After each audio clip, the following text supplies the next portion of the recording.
in the third week of session now, and you've introduced and signed on to a few bills. Tell me about them.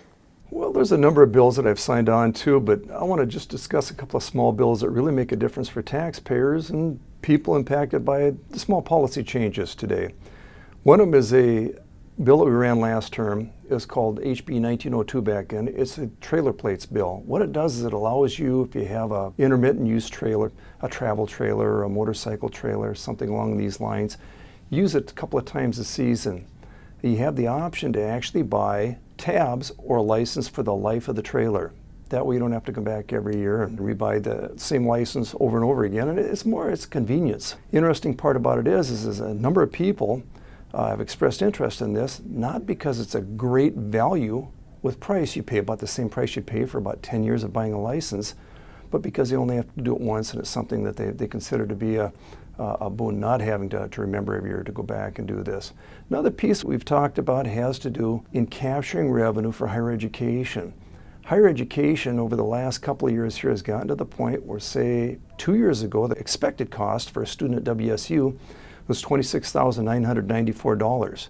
Now, when you add up all the total amount of scholarship money, grant money, loan money, expected contributions from parents and students all together, you don't quite hit that mark anymore. We're trying to avoid having stratification occur in higher education, which means if you're fluent enough, you can go to university. If not, you're tracked to technical college or community college or VOTEC, this kind of thing. So what we're doing is we're trying to capture 1/10% of the existing sales tax, no new taxes here, and apply that in a dedicated fund towards higher education.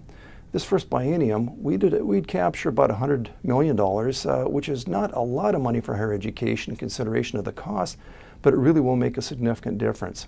And one last small part has to do with moped operation, allowing people that ride mopeds to use bike paths at the same time. Although they're a motorized vehicle, usually a very small powered, and they have bicycle pedals, so you have the option between the two.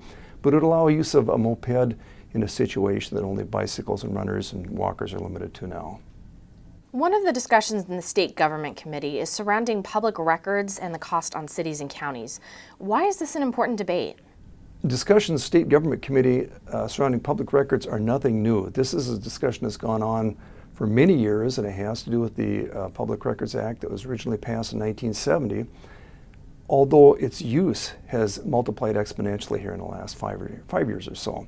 The problem is that, yes, there is a cost to freedom of access here, and the cost sometimes is placed squarely upon the municipalities and agencies out there that have to provide these records at public request, which is an appropriate thing to do and allow for transparency in government. At the same time, the cost is real, and the opportunity cost of time that's supposed to be spent on other duties that they're hired to do is a drain. So we're trying to find that delicate balance out there as to exactly how we can provide the records that the public is entitled to and keep transparency of government at the forefront here, and yet at the same time find some sort of ability to compensate or process better the requests.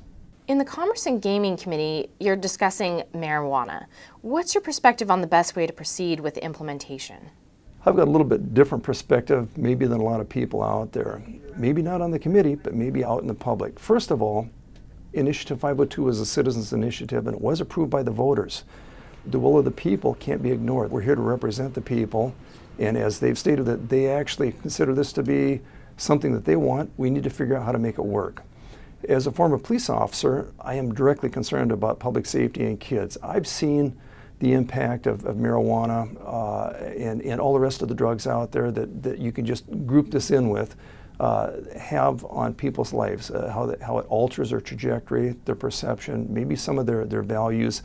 And I've seen things happen that make me somewhat uncomfortable about trying to make sure that we actually have an adequate infrastructure in place, having to do with chemical dependency treatment, having to do with the public safety issues, having to do with healthcare treatment that's available so that we can provide a complete package for people that when you have some of the same issues that have arisen with alcohol over a number of years here, that will also arise with marijuana, that we have the ability to treat those issues. Another component is cost sharing with local governments. And when you talk about public safety, we really do have a bit of an issue in that there are different costs that will be associated with public safety, both with the emergency response team and with code enforcement and with criminal justice enforcement that we're going to have to address along the way here. So being able to fund those adequately, that's also going to be prominent.